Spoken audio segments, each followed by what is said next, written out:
ગ્રેટમેન બનવું છે કે જેન્ટલમેન બનવું છે? ડિફરન્સ છે. ગ્રેટમેન અને જેન્ટલમેનમાં ડિફરન્સ છે. ગ્રેટમેન કોને કહેવાય ખબર?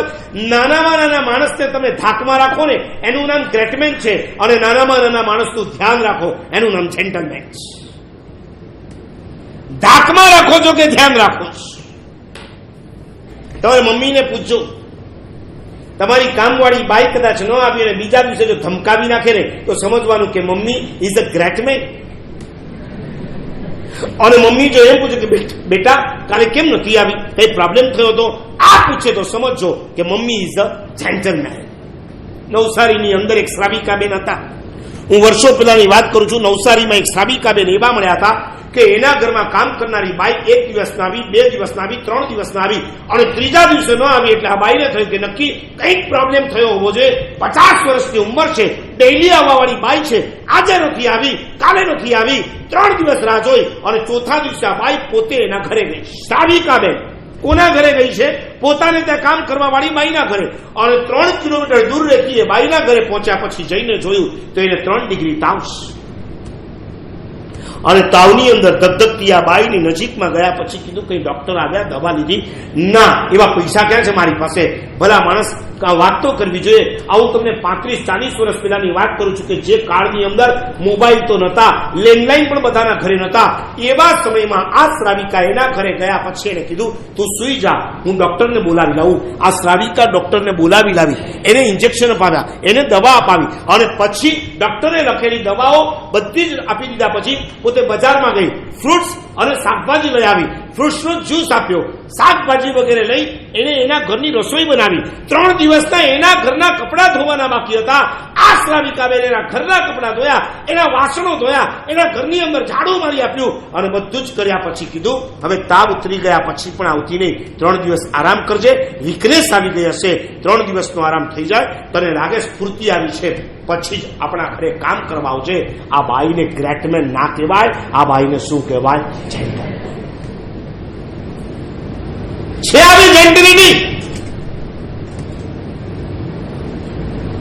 રૂપિયાથી, ડિગ્રીથી અને પોસ્ટથી છે ને ગ્રેટમેન બની શકાય. જેન્ટલમેન બનવા માટે રૂપિયાની જરૂર નથી, ડિગ્રીની જરૂર નથી, પોસ્ટની જરૂર નથી, સંસ્કારની જરૂર હોય. તમારા મા બાપ તરફથી તમને વારસામાં સંસ્કાર મળ્યા હશે, તમે જેન્ટલમેન બની શકો છો. આજે બધાની ઈચ્છા છે મને ગ્રેટમેન બનવું છે, જેન્ટલમેન નથી બનવું. યાદ રાખજો, ગ્રેટમેનને લોકો ટેમ્પરરી યાદ રાખતા હોય છે અને જેન્ટલમેનને લાઈફ ટાઈમ યાદ રાખતા હોય છે. વર્તમાન કાળના તમારા રાજનેતાઓને જેન્ટલમેન કહેવાની ઈચ્છા નથી થતી. એ લોકો ગ્રેટમેન હશે, જેન્ટલમેન નથી. પોસ્ટ મળી ગઈ છે, ચિકાર પૈસો મળી ગયો છે, આટલા માત્રથી એ લોકો જેન્ટલમેન તો એને કહેવાય કે જે વિસ્તારની અંદર એને મત મળ્યા હોય એ વિસ્તારમાં પછી 5 વર્ષ સુધી જેને આવવાની પણ ફુરસદ ના હોય, આને જેન્ટલમેન કહી શકાય?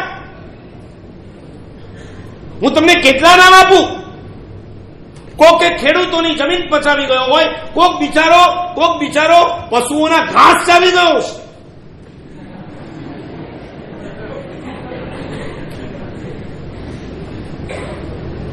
સુખરામના તકિયામાંથી 3 કરોડ રૂપિયા નીકળ્યા હતા. લાલુ 800 કરોડનો ઘાસચારાનું કૌભાંડ કરીને બેઠો હતો. અત્યારે જેટલા પણ છે દરેકમાં ઊંડા ઉતરો તો ખબર પડે કેટલા લાખ કરોડના એ લોકો કૌભાંડો કરીને બેઠા છે. કોલગેટ કૌભાંડ તો બધા નાના નાના કૌભાંડો છે, જરા ઊંડા ઉતરો. પછી લલિત મોદી હોય, શશી થરૂર હોય, દરેકની અંદર ઊંડા ઉતરો તો ખબર પડે હજારો લાખો કરોડોના કૌભાંડો ચાલતા હોય છે. અને કેટલી હદે એ લોકો નફટ અને નપાવટ હોય છે. એમને કોઈ પ્રેમથી કદાચ કહેવા જાય તો એના જવાબો સાંભળો. લાલુને જાપાનથી એક માણસે આવીને કીધું તમે 3 દિવસ માટે મને બિહાર આપી દો, સિર્ફ 3 दिन के लिए बिहार दे दो, मैं उसे जापान बना दूंगा. અને ઓલાએ કીધું 3 घंटे के लिए जापान दे दो, मैं उसको बिहार बना दूंगा.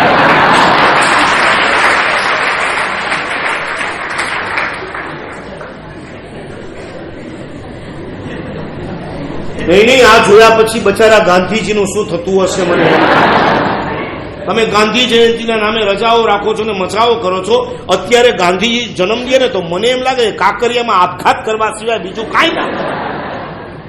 ગોળી મારીને પતાવી દીધા એ વાત જુદી છે, બાકી ખુદ ગોળી ખાવા માટે ગાંધી તૈયાર થઈ જાવ. આ સપનાનું મારું ભારત, જેને પુસ્તક લખ્યું છે મારા સપનાનું ભારત, એ વાંચો અને વર્તમાન ભારતની સામે નજર કરો. એક જણાએ સરસ મજાનો વ્યંગ કર્યો. ઇન્દિરાજીએ મૃત્યુ પામ્યા પછી જેવા દેવલોકની અંદર સ્વર્ગમાં ગયા અને ત્યાં ગાંધી બેઠા હતા. ગાંધીએ ઇન્દિરાજીને જોયા એટલે તરત જ કીધું, બાપુએ કીધું, ઇન્દિરાજી कैसा है मेरा देश? બાપુને ત્યાં બેઠા બેઠા ભારતના સમાચાર લેવાની. એટલે इंदिराए કીધું, बापू जिस प्रगति के मोड़ पर आप भारत को छोड़ के गए थे वही प्रगति अब तक जारी है. आपको सिर्फ 3 गोली से मारा था, मुझ पर पूरी स्टेन गन उतारी है. आ विकास, આ રાજનેતાઓની જેન્ટલિટી છે. તમને કહું, એક સ્વજન બીજા સ્વજનને અત્યારે ઘરે લાવીને પ્રેમથી બેસાડતો નથી, એવો કાળ ચાલે છે. એવા સમયની અંદર ક્યારેક એમ લાગે છે તમારા કરતા ભિખારી સારા.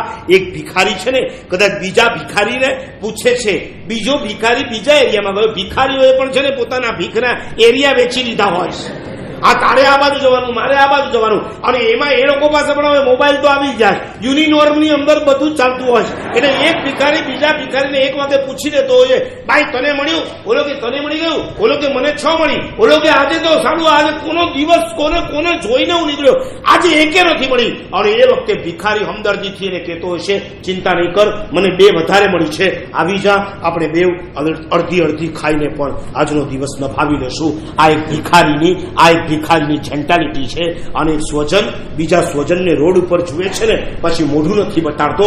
કદાચ જો મોઢું બતાવીશ તો એને ક્યાં લઈ જવું પડશે? ઘરે લઈ જવું પડશે. કેટલી હદે આપણે નીચે ઉતર્યા છે. સફેદ બાસ્તા જેવા કપડા પહેરવાથી આપણે જેન્ટલમેન બની જશું, આવું નહીં માનતા.